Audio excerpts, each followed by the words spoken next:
आज देखते हैं आपका अगला टॉपिक प्रतिलोम अनुपात। प्रतिलोम अनुपात, प्रति का मतलब क्या हो, उल्टा, ठीक। अनुपात का मतलब अनुपात। इसमें तो क्या होगा, जैसे एक बढ़ेगा तो दूसरा क्या होगा, घटेगा। एक मतलब एक बढ़ेगा दूसरा घटेगा। तो इसमें ऐसे केस में क्या होता है, देखिए दोनों का आपस में मल्टीप्लाई होता है। उस उधर क्या था, दोनों का आपस में क्या होता है, भाग हो जा रहा था के, यहाँ पर आपस में क्या हो जाएगा, मल्टीप्लाई हो जाएगा, y बराबर के हो जाएगा, ठीक है। दोनों में यही डिफरेंस है। तो इसमें क्या होता है, देखिए इनवर्स प्रोपोर्शनल होता है, ठीक है। तो जैसे आपका कोई राशि है x है, तो उसका इनवर्स प्रोपोर्शनल y, इसको ऐसे लिखा जाता है।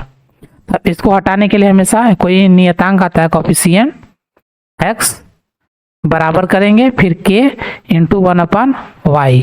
फिर अब देखिए इस k का मान क्या होता है, फिक्स होता है, ये आपका फिक्स होता है। जैसे पीछे आपको बताए थे सीधा समानुपात में कि इसका मान फिक्स होता है, इसी तरह यहाँ पर भी क्या मान होगा, फिक्स होगा। तो अब k का क्या मान आएगा, तो इसके लिए हमको क्या करना पड़ेगा, इसको y को इधर भेजना पड़ेगा, तो भाग में तो गुणे में हो जाएगा, बराबर k, ठीक। मतलब ऐसे केस में हमेशा x y बराबर k जो है, तो x और y का ऐसे मान आने चाहिए जो हमेशा k के मान के बराबर हो जाए। जैसे आपका k अगर हम 10 मान लिए, तो ये x और y का गुणा करने पर हमेशा आपको कितना मिलेगा, 10 ही प्राप्त होना चाहिए, तो ही जाके आपका क्या होगा, ये सही होगा। जैसे x का मान आपको 2 आ गया, तो y का मान कितना रखेंगे, 5 रखेंगे, तो हमारा कितना आ जाएगा, 2 गुणे 5 बराबर कितना, 10 आ गया।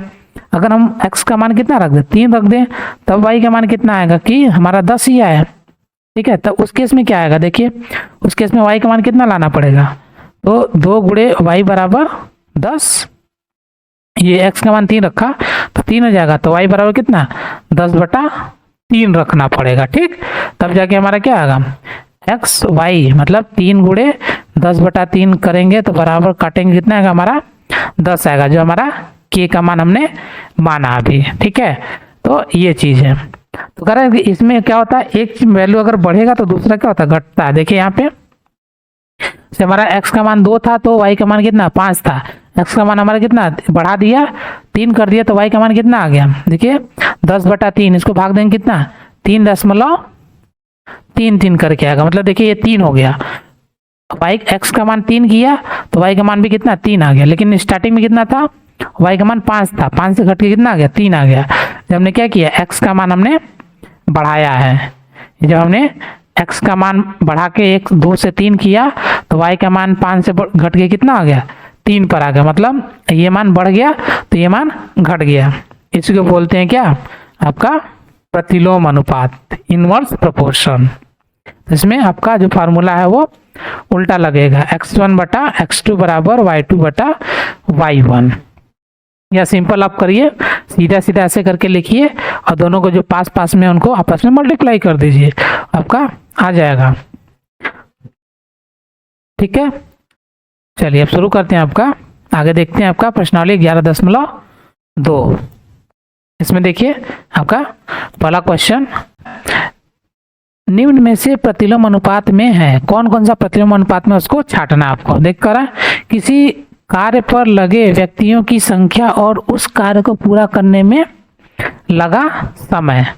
तो हमारा जैसे कोई काम है, 10 व्यक्ति हैं, व्यक्ति आपके हो गए 10 और दिन हो गया 5, मतलब कोई 10 व्यक्ति हैं, 5 दिन में उस काम को कंप्लीट कर रहे हैं। व्यक्तियों की संख्या हम क्या कर दें, कम कर दे, जैसे 10 से कितना कर दे, 5 कर दे, घटा दे, तो हमारा दिन क्या हो जाएगा, आदमी अगर कम हो जाएंगे तो दिन क्या हो जाएगा, अपने आप बढ़ जाएगा। ये क्या होगा, आपका प्रतिलोम अनुपात में होगा, ठीक है। मतलब इसमें क्या है, एक घट रहा है तो दूसरा क्या हो जा रहा है, बढ़ जा रहा है, तो ये ऐसा केस होगा तो आपका प्रतिलोम अनुपात में होगा। अगला देखिए, करा एक समान चाल से किसी यात्रा में लिया गया समय। देखिए एक समान चाल कर दिया, यात्रा में लिया गया समय, जैसे 2 घंटे में आपका 10 किलोमीटर चल रहा है, तो 4 घंटे में कितना है, 20 किलोमीटर चलेगा। तो चल क्या है, एक समान है, देखिए 2 से 2 गुना हो रहा है, तो ये क्या हो रहा है, ये भी 2 गुना हो रहा है, ऐसा बोल रहा है। तो ये क्या होगा, ये गलत है, ये कौन सा है, ये सीधा समानुपात का है।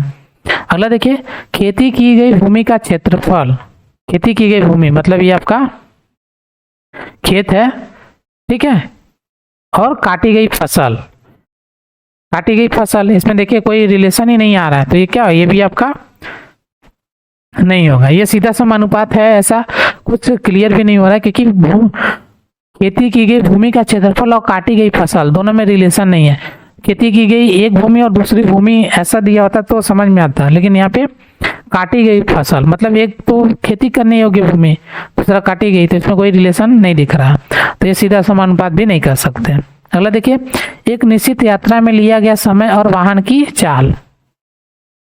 निश्चित यात्रा में लिया गया समय, देखिए जैसे आपका समय है और चाल है, और यात्रा की दूरी आपका 400 किलोमीटर है, ठीक है, ये 400 किलोमीटर, ठीक है।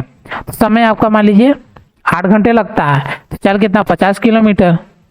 लेकिन अगर समय को हम क्या करें, चाल हम क्या करें, बढ़ा दें, समय हमारा जैसे चाल हम क्या करें बढ़ा दिए, तो समय हमारा क्या हो जाएगा, कम लगेगा ना, 400 किलोमीटर ही है। निश्चित यात्रा करा है ना, निश्चित यात्रा मतलब 400 किलोमीटर की दूरी को ही तय करना है। लिया गया समय और वाहन की चाल, तो चाल हम क्या करें, अगर बढ़ा देंगे तो हमारा समय क्या हो गया, घट जाएगा, समय हमारा और भी कम लगेगा, तो 6 घंटे से 6 और 7 घंटे के बीच में लगेगा, ठीक है। तो इसका मतलब क्या है, ये भी सही है। अगर देखिए किसी देश की जनसंख्या और प्रति व्यक्ति भूमि, अगर जनसंख्या बढ़ेगी तो क्या होगा, भूमि का जो एक व्यक्ति को जितना मिलना उतना उससे कम ही मिलेगा, तो भी क्या होगा, सही है। ऐसे 5 लोग हैं, 5 बिस्सा जमीन है, सभी को एक एक बिस्सा मिलेगा, लेकिन अब इन पांचों के एक एक हो गए तो कितना हो गया, 10 लोग हो जाएंगे। फिर अब इसी 5 बिस्से के कितने भाग होंगे, 10 भाग हो जाएंगे ना, तो सभी को कितना और कम हो जाएगा, तो क्या हो गया आपका प्रतिलोम अनुपात में आएगा, ठीक है। चलिए आगे देखिए, क्वेश्चन नंबर 2 कह रहा है, एक टेलीविजन गेम शो में 1 लाख रुपए की पुरस्कार राशि विजेताओं में समान रूप से वितरित की जानी है। निम्नलिखित सारणी को पूरा कीजिए तथा ज्ञात कीजिए कि क्या एक व्यक्तिगत विजेता को दी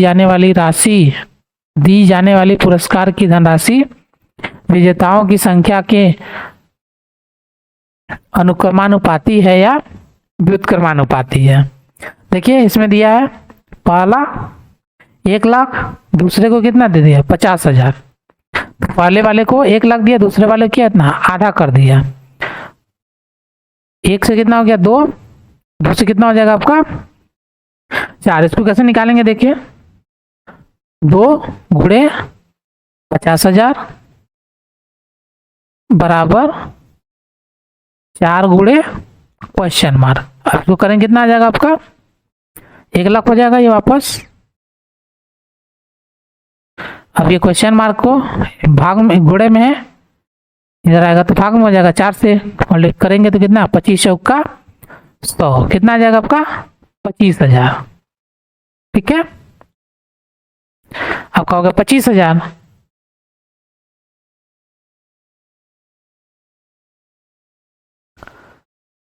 ये हो गया आपका कितना 25,000। अब इसी 1 लाख को कितने 5 लोगों में बांटना है, तो कितना हो जाएगा आपका 20,000 हो जाएगा, ठीक।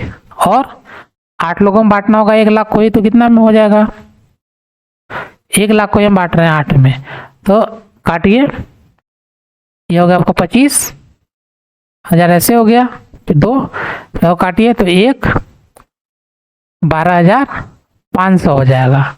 10 लोगों में करेंगे तो आपका 10,000 हो जाएगा, ठीक है। 10 लोगों में करेंगे 10,000 होगा, क्यों 10 से भाग दे दीजिए, 1 जीरो कट जाएगा, कितना आएगा 1 2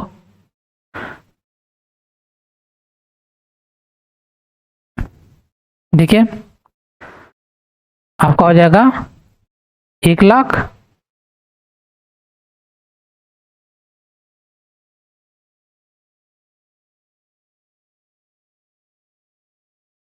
बटे 10 लोगों में आपका बांट रहा है, तो आपका काट दीजिए सीधे 1, कितना हो गया आपका, ठीक 10,000।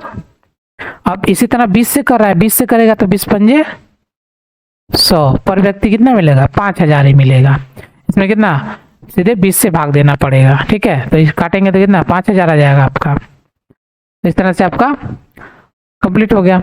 ये क्या है आपका प्रतिलोम अनुपात है ना, इस वजह से आपका 1 देखिए इसमें पहला क्या होगा, 1 है तो 1 को कितना 1 लाख मिला, दूसरे को कितना मिला 2 आ गया तो ये सीधे कितना पे 50, मतलब 1 था तो उसको पूरा पूरा मिला, दूसरा आया तो सीधे क्या हो गया आधा हो गया, और इसी तरह 4 लोगों को मिला तो 1/4 हो गया, 5 लोगों को मिला तो 1/5, 6 8 लोगों को 1/8, 10 लोगों को 1/10, 20 लोगों को 1/20 हो गया। ठीक है, इस तरह से। चलिए आगे देखते हैं आपका अगला क्वेश्चन, क्वेश्चन नंबर 3 करें। रहमान तीलियों या डंडियों का प्रयोग करते हुए एक पहिया बना रहा है। वह समान तीलियां इस प्रकार लगाना चाहता है कि किन्हीं भी क्रमागत तीलियों के बीच के कोण युग्म बराबर रहे। ठीक है, इनके बीच का कोण क्या हो हमेशा बराबर एक समान रहे, कोई चेंजिंग ना है। ठीक है, ऐसे करके उसने क्या किया बनाया होगा। करें, निम्नलिखित साड़ी को पूरा करके उसकी सहायता कीजिए। देखिए 4 है तो 90 डिग्री, 6 है तो 60 डिग्री, 8 है तो कितना आ जाएगा, देखिए प्रतिलोम अनुपात है। देखिए 4 है तो 90 हो गया, 6 हो गया तो देखिए घट गया तो प्रतिलोम अनुपात हो गया, तो हमारा 4 गुणे 90 हो जाएगा। अब 8 है तो क्या करेंगे, 8 से हम भाग दे देंगे तो काटेंगे तो 4 दूना, ये 4 कम 4 दूना फिर ये 45 हो जाएगा, इसका मतलब 45 हो गया। अब इसी में क्या करें, 4 गुणे 90/10 करेंगे तो आपका 9 चौक 36 हो जाएगा। अब फिर 12 करेंगे, 4 गुणे 90/12 करेंगे तो 4 कम 4 तिया 3 तिरिक का आपका 30 डिग्री, तो ये आपका इस तरह से बन गया। तो सिंपल आपको कुछ नहीं करना है, इन दोनों को आपस में मल्टीप्लाई कर दीजिए और ऊपर जो दे रहा है आपको सिंपल भाग दे देना है, या नीचे भी अगर कुछ होता तो उसमें भी क्या करते भाग देते तो हमारा ये वैल्यू आ जाती, क्योंकि एक्स वाई बराबर क्या है x1 y1 बराबर x2 y2, ये वाला नियम आपका लागू हो जाता है। तो सीधे सीधे क्या करना, जो भी दिया आपको आपस में गुणा कर दीजिए और जो पूछ रहा है बाकी जो संख्या बची उससे आप भाग दे दीजिए, आपका आंसर आ जाएगा। इसमें क्वेश्चन नंबर 1 दिया है, कर क्या तीलियों की संख्या और क्रमागत तीलियों के बीच के युग्म कोण का प्रतिलोम समानुपात में है, तो ये हाँ प्रतिलोम समानुपात में ही तो है, अभी उसी के नियम से तो हमने निकाला है इसको। अगर देखिए 15 तीलियों वाले एक पहिए के क्रमागत तीलियों के बीच का कोण परिकलित कीजिए। अब इसमें क्या कर दिया 15 पहिए का दिया, तो इसको देखिए कैसे करेंगे, 15 पहिया कर दिया, या इसी को हम क्या कर देंगे, यहीं पे देखिए आपका बढ़ा देते हैं, ये चीजें आप सेम लिख लीजिए, लिखिएगा पूरा।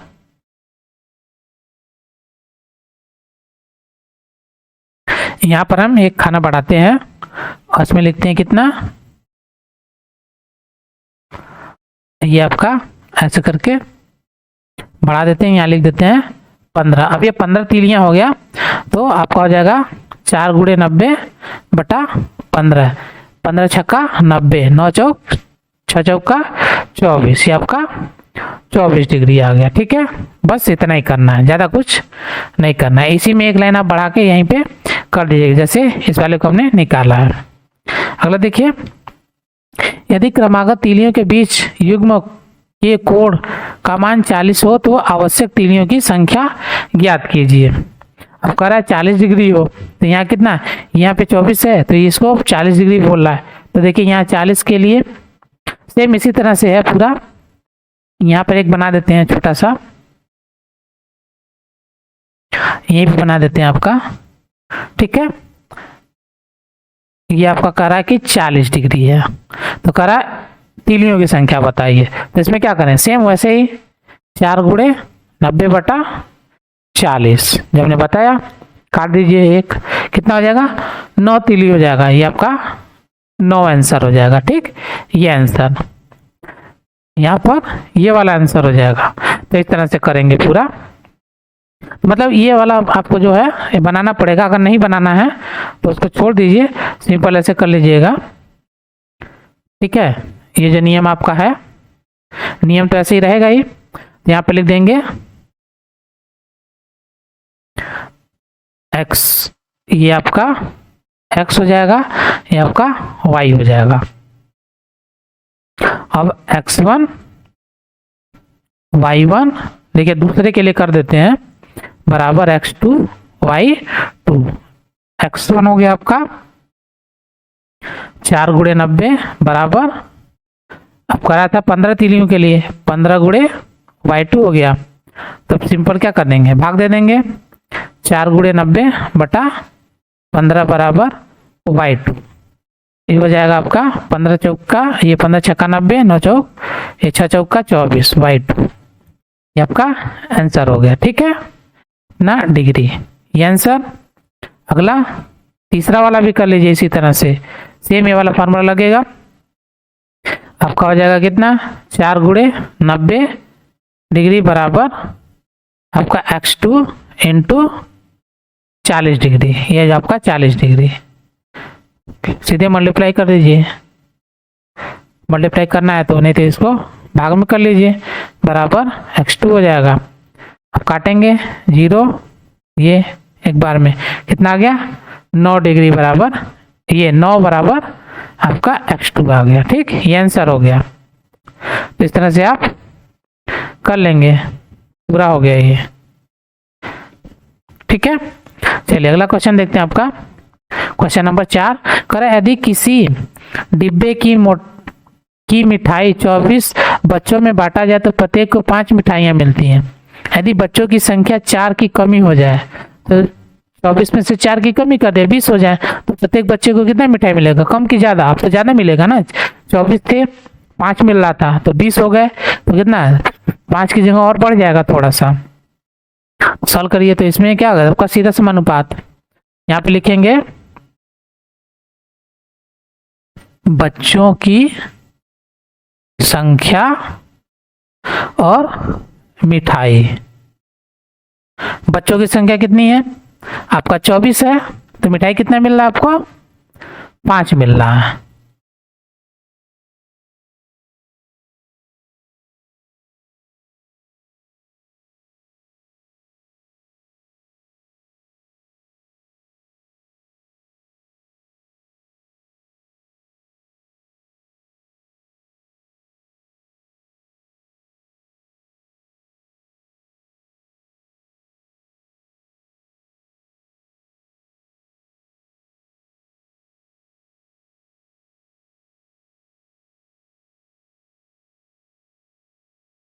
ठीक है, 24 बच्चे, मिठाई कितना मिल रहा है 5। अब बच्चों की संख्या में 4 की कमी, 4 की कमी मतलब 24 माइनस 4 बराबर कितना हो जाएगा 20। तो मिठाई की संख्या कितनी पूछ रहा है, देखिए इधर क्या हो रहा है,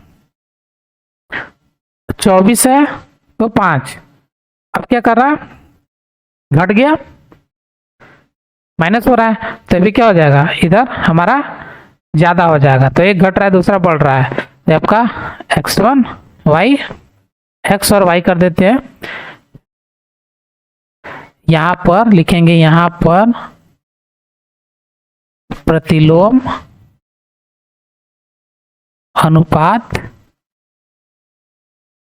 है, इसलिए x1 y1 बराबर x2 y2 से लिख देते हैं 24 गुणे 5 बराबर 20 गुणे क्वेश्चन मार्क की जगह हम x लिख देते हैं, ठीक है, x। तो क्या हो जाएगा 24 गुणे 5 बटा 20 बराबर x, काट दीजिए, 5 एकम 5, 5 चौका 20, 4 छंग 24, 6 बराबर x। कितना मिठाई मिलेगा, तो x का मान कितना आ गया बराबर 6 मिठाई। हर एक बच्चे को कितना मिठाई मिल जाएगा, 6 मिठाई, ये आपका आंसर हो जाएगा, ठीक है, ये आपका इस तरह से। चलिए अब नेक्स्ट क्वेश्चन देखते हैं आपका, क्वेश्चन नंबर 5 करा, एक किसान की पशुशाला में 20 पशुओं के लिए 6 दिन का पर्याप्त भोजन है, यदि इसमें 10 और पशु आ जाएं तो भोजन कितना पर्याप्त होगा। ये भी वही है। हमारे चैनल पर वीडियो देखने के लिए धन्यवाद। ऐसे ही और वीडियो देखने के लिए प्लीज हमारे चैनल को लाइक, सब्सक्राइब करें और बेल आइकन को प्रेस करें, जिससे हमारी हर वीडियो की नोटिफिकेशन आप तक पहुंचे। वीडियो को अपने दोस्तों को भी शेयर करें। धन्यवाद।